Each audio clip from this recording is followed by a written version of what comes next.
This is a cliff filled with treasures. At this moment, a humanoid ruby is slowly coming into existence. However, the gem is still undeveloped and lacks consciousness. It was born at a great height, and a fierce snowstorm is currently raging around it. The chances of a gem person being successfully born are 1 in 10,000. As of now, only 28 gem people inhabit this land. They have no gender, and their bodies are perfectly symmetrical, with no obvious difference between male and female. Their hair shines like precious gems, and they have equally beautiful eyes matching the color of their hair. Every day, these gem people must defend themselves against the moon people, who attack them in order to collect gems. The moon people have a passion for gem hunting. At this very moment, 2 gem people became the target of the moon people's collection effort. However, a tall man, with just a snap of his fingers, completely obliterated them. He is the strongest gem person on this land, and all other gem people respectfully call him master. But his powerful roar caused the nearby phosphorus stone to break under the immense pressure. The stone shattered into countless pieces. It turns out that phosphorus stones have a hardness of only 3.5, making them the most fragile among all gem people. To assign work to the phosphorus stone, Master Diamond gave him the task of compiling a natural history. Meanwhile, the broken gems were undergoing repair surgery. Once the correct pieces were put together, the tiny creatures inside would help fuse the wounds, gradually healing them. As long as the gem wasn't reduced to dust, the wounds would heal quickly. For aesthetic purposes, the doctors would even apply a layer of foundation and concealer to their bodies. However, the recently repaired phosphorus stone grabbed the other 2 gems he had just fixed because he didn't want to be a biologist. He wanted to join the battlefield as a warrior. He handed over his sword gently.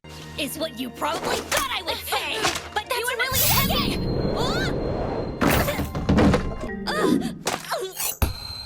Thankfully, a writing board blocked the blade, preventing it from piercing the phosphorus stone's body. Otherwise, he would have needed another round of repairs. Seeing his negative combat value, the phosphorus stone realized he was not suited for battle and could only follow the master's orders. In Tuo's mind, Chen Sha is the only gem person who understands the creatures by the sea. Most gem people are active during the day, but at night, without the sun's energy, they become slow and are unsuitable for nighttime combat. Chen Sha's ability to focus light made him the only candidate for night patrol. However, because his body naturally produces toxins, any gem that makes contact with him will develop opacity in the affected area. The tissue will necrose, and the gem must endure the pain and remove the infected part. As a result, Chen Sha has remained alone, with no friends. The phosphorus stone decided to go to the sea and search for Chen Sha, but at that moment, the moon people arrived. In a dangerous moment, Chen Sha arrived just in time to save him. Chen Sha single-handedly held off all the moon people's attacks. The moon people continued to release numerous blades, but Chen Sha's defense blocked them all. However, the small grass that came into contact with Chen Sha's poison soon withered and died. Seeing this, he abandoned his defense and instead spread his poison over the moon people, covering them entirely and eliminating them all. But without a foothold, he lost focus and fell off the cliff. The phosphorus stone, disregarding the poison contaminating his body, rushed to save him but broke both arms when trying to catch him, as his hardness was too weak. When Chen Sha returned with his arms, the phosphorus stone finally relaxed. In the end, Chen Sha caught the phosphorus stone, preventing him from falling and shattering.